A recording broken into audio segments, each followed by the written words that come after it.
어떤 장소보다도 가장 좀 떨려요. 이런 장소에서 강의를 해본 적도 없고 또 정책 제안을 이렇게 해본 적이 없기 때문에 매우 떨립니다. 특히 또 첫 번째 이야기를 하려고 하니까 너무 많이 긴장이 됩니다. 예, 저는 오늘 말씀하실 5분의 전체적인 의견에 총론에 해당되는 의견을 말씀드리겠습니다. 흔히들 그 정신 건강의 문제가 특별한 어떤 일부의 사람들의 문제로 생각하지만 사실은 우리가 살아가는데 거의 모든 문제들이 정신 건강과 밀접한 관계를 갖고 있습니다. 그래서 저는 제목을 이 사회의 어떤 여러 가지 어려움이 많은 것들, 특히 민주적이지 않고 권위적인 태도들이 많이 보이는 여러 가지 현상들, 소위 말해서 갑질이라고 불리는 많은 일들이 정신 건강의 문제다. 저는 그렇게 생각을 해요. 그러니까 성추행이라든지 혹은 권력 남용의 어떤 문제들이 있을 때 그분들의 정신 건강이 타인들의 정신 건강을 해쳤다. 저는 그래 보고 있고요. 그러다 보니까 이제 그분들이 우리의 정신 건강을 갉아먹은 것 자체가 사회적 자본, 서로 믿고 신뢰할 수 있는 것이라든지 서로 이야기로 풀 수 있는 문제를 깊은 갈등으로 몰고 가는 많은 자본의 비용을 갉아먹고 있습니다. 그래서 정신이 건강한 경우가 사회가 소통하고 그리고 사회적 자본을 축적하는 것이다 하는 것이 저의 전체적인 요지가 되겠습니다. 이거는 약간 영어로 쓰여서 그런데요. 4명당 1명이란 뜻이에요.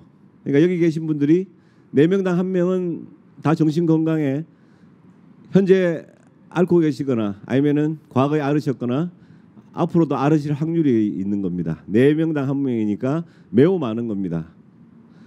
우리 김현준 국장님도 4명 중에 1명이 되실 수 있고, 이게 국가안전처에 우리 정 국장님도 4명당 1분이죠. 술 많이 좋아하세요? 예? 절주하고 있습니까? 4명당 1명이에요. 굉장히 많은 사람들이 앓고 있고, 그리고 사실 아동의 문제까지, 아동의 정서적 문제까지 합친다면 훨씬 더 많은 문제가 야기될 수 있습니다. 그리고 우리가 이야기하고 있는 요즘 스마트폰 중독이라든지 인터넷 중독과 같은 가볍게 사회적 간섭으로 넘어가는 질병을 빼고도 4명당 1명이기 때문에 매우 많은 수치가 정신질환에 평생 동안 이완되어 있습니다. 그리고 우리의 수명이 점점 길어지면 길어질수록 정신건강의 문제에 반드시 부딪히게 됩니다. 그러니까 과거에 없던 노인들의 문제, 어르신들의 우울증이 증가하는 문제, 이런 것들은 치매의 발병률과 더불어 앞으로도 우리 사회에 가장 큰 문제가 될 확률이 높습니다. 그리고 4번째 주제에서 다루겠지만은 이제 뜻하지 않는 많은 사고들이 생깁니다. 세월호와 같은 사고, 혹은 우리가 막을 수 없는 메르스와 같은 그런 복합적인 문제들이 갑자기 우리 일상에 들어왔을 때 우리가 겪는 굉장히 많은 트라우마들이 이 정신질환과 밀접한 관계가 있는 큰 문제들입니다. 전체로 보시면은 약 한 26.6% 금년도 4월에 발표된 5년마다 하는 정신질환 실태에 대한 역학조사 결과입니다. 국가에서 공인된 연구고, 그리고 국제적으로도 5년마다 한 번씩 하게 되어 있는 대한민국 대표적인 정신질환 역학 연구입니다. 26.6%가 이 안에 알코올 남용을 포함한, 그리고 여러 가지 물질 남용을 포함한 질환이 포함되어 있는 액수입니다. 그래서 아까 말씀하신 대로 10명 중 3명 정도가 정신질환에 평생 동안 이완될 수 있다. 굉장히 많은 사실인데도 불구하고 정신건강에 대한 정책은 일부 정신과에 종사하시는 분들이나 혹은 정신보건 현장에 계신 분들로만 국한되어 있는 실정입니다.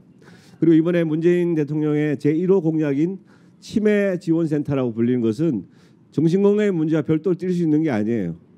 그러니까 우리나라만 치매 지원센터를 따로 분리해서 하지만은 되게 많은 나라에서는 OECD 국가들은 전체적인 정신건강의 틀 안에서 중증 정신장애인에 대한 문제, 그리고 우울증에 대한 문제, 치매에 대한 문제, 그리고 아동 정신건강에 대한 문제, 그리고 알코올을 포함한 중독 장애인들 문제, 재난으로 인한 트라우마 환자들에 대한 치료 문제, 그리고 자살에 대한 문제들이 다 함께 정신건강 정책에서 사실 논의가 되고 있습니다. 그리고 제가 이거 좀 그림을 찾다 보니까 이게 좀 너무 기계화된 그림이 나와서 그런데 이 두 사람은 현재 열심히 사랑을 하고 있는 겁니다. 사랑을 하고 있는데 매우 기계적인 사랑을 하고 있어요. 그러니까 소통이 지금 안 되고 있는 상태예요. 근데 정신건강의 문제는 우리가 흔히 알고 있는 요즘 자존심 수업이라는 책이 베스트셀러인데 우리 동료인 정신과 선생님이 쓰신 책입니다.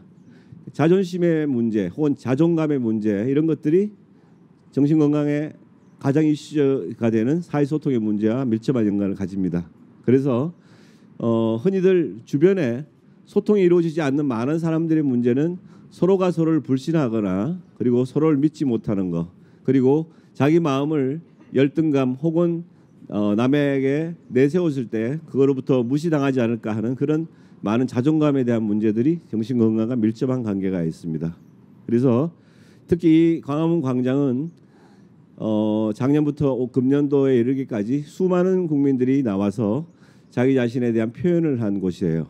그러니까 열린 공간에서 열린 마음으로 이야기를 할 수 있는 그 소통을 원했던 것이 바로 대표적인 우리 사회의 정신건강의 문제를 나타낸 것이다. 그렇게 보고 있습니다.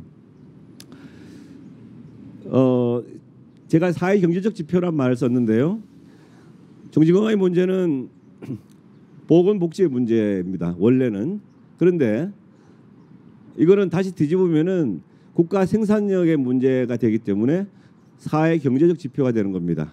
다시 말해서 연간 약 20조의 예산이 정신질환을 앓음으로 인해서 허비되는 예산들이에요. 그러니까 예를 들면은 우울증을 앓게 되면은 우울증으로 인해서 근무 실적이 나빠지게 되고 힘이 들죠. 그러니까 그럴 때 더 많은 적극적인 치료가 이루어진다면은 그것이 생산성으로 연결이 되는 것이고요. 그리고 아까 말씀드렸던 서로 간에 믿지 못하는 그런 많은 문제들이 쓸데없는 비용을 많이 산출하게 됩니다. 그러니까 정신건강의 문제는 단순한 보건복지의 지표를 넘어서서 사회 경제적 지표가 됩니다. 특히 다섯 번째 주자로 나설 우리 백정우 교수님과 당사자분들께서는 자살 문제 같은 경우는 연간 약 한 6조 정도 해마다 예산을 다르게 책정합니다만은 자살로 인한 사회적 손상 비용이 약 6조에 해당되는 그냥 큰 손실입니다. OECD 국가 1위임에도 불구하고 종합적인 정신건강 정책이 아직 표류하고 있다는 그런 증거를 나타낸다고 할 수 있습니다. 사회적 자본은 다시 말해서 다른 것을 가능하게 해주는 무형의 자산입니다. 지금 당장 돈으로 바꿀 수는 없는 문제가 된다 하더라도 정신건강 정책이 올바로 쓰기만 해도 자살률이 떨어지고 약물 남용이나 많은 중독 현상들이 줄어들고 우울증에 대한 예방이 이루어지고 아동 청소년들에 대한 정신건강이 더 항진된다면은 그 친구들의 많은 것들이 자존감으로 연결이 되고 이것은 자신 있게 국가 생산력을 생산하는 데 큰 기회가 되는 것입니다. 그러니까 다른 데다가 공장을 하나 짓는 비용을 쓰는 것보다 정신건강에 투자를 하는 것이 훨씬 더 많은 국가 경쟁력을 올립니다. 특히 사회적 신뢰도가 0.1%가 올라갈 때 국가 생산력 자체가 똑같이 0.1%가 같이 올라간다는 국가적인 보고서들이 많이 나와 있습니다. 그래서 이제는 정신건강의 문제를 단순한 사회복지 영역이나 보건복지 영역으로 두지 말고 큰 틀에서의 사회 경제적 지표로 보고 우리 국가의 경쟁력을 높이는데 사용을 해야 된다 하는 뜻에서 말씀을 드렸습니다. 이렇게 국가 중에 약 29위 그러니까 거의 OECD 국가 중에 사회적 자본이 제일 밑이에요. 굉장히 많은 우리가 공부도 많이 하고 그리고 주변에 경쟁력도 있고 다 있지만은 사회적 자본이 가장 낮아요. 그러니까 저 말을 살짝 뒤집으면은 내가 어려웠을 때 나를 믿고서 도와줄 수 있는 사람이 있는가 하는 질문에서 한국의 많은 사람들의 대답은 힘이 드는 게 없다 하는 거였어요. 그러니까 진정으로 내가 힘들 때는 없으니까 내가 악착같이 혼자서 버텨야 된다는 그런 이야기를 하게 된 겁니다. 그러다 보니까 지나친 경쟁을 많이 하게 되고 마치 대학을 가지 않으면은 사회 낙오자가 되는 것 같은 불필요한 비용이 계속 반복되고 있는 것입니다. 그래서 정신건강의 정책을 향상시키는 것은 큰 틀에서 사회적 자본을 향상시키는 것이기 때문에 이거를 둘러싼 큰 담론이 필요한 시대입니다. 그래서 보건복지부를 넘어선 경제부처와 함께 그다음에 사회 노동의 문제와 함께 이 문제를 풀어갈 수 있도록 정책 제안을 드리는 바입니다. 대표적인 국가 정책을 내세웠던 두 사람을 내세웠습니다.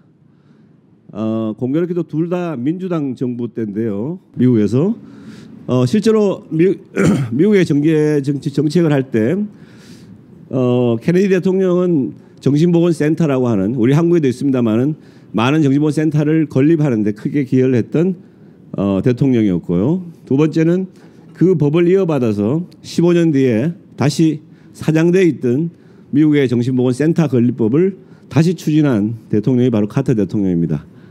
불행하게도 다시 정권이 바뀌면서 이 정책이 많이 퇴색돼서 현재 내려오고 있습니다만은 미국에서의 두 대통령의 공로는 지금도 정신건강의 문제에서 큰 이슈가 되고 있습니다. 대한민국에서도 이와 같이 정신보건 정책에 사인할 수 있는 대통령이 좀 나와주기를 간곡히 기대해 봅니다. 아까 말씀드렸던 전체적인 것을 한 번 더 활자했습니다. 정신장애인 돌봄 서비스, 중증 정신장애인 돌봄 서비스, 우울증 예방, 자살 예방, 중독질환 서비스, 아동 정서에 대한 돌봄 서비스, 치매 등 노인 질환에 대한 치료 서비스 등이 모두가 정신건강 정책에 포함이 됩니다. 이걸 분리하지 말고 통합적으로 엮어서 서로가 이렇게 시너지 효과가 있을 수 있는 그런 정책을 마련해 주시기를 부탁드립니다.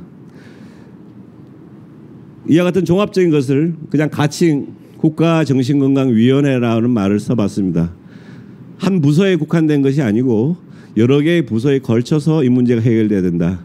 특히 자살 예방과 같은 문제는 보건복지부만의 문제가 아니라 경제적인 지표를 나타낼 수 있는 많은 지표들과 함께 다루어져야만 자살 예방을 떨어뜨릴 수가 있습니다.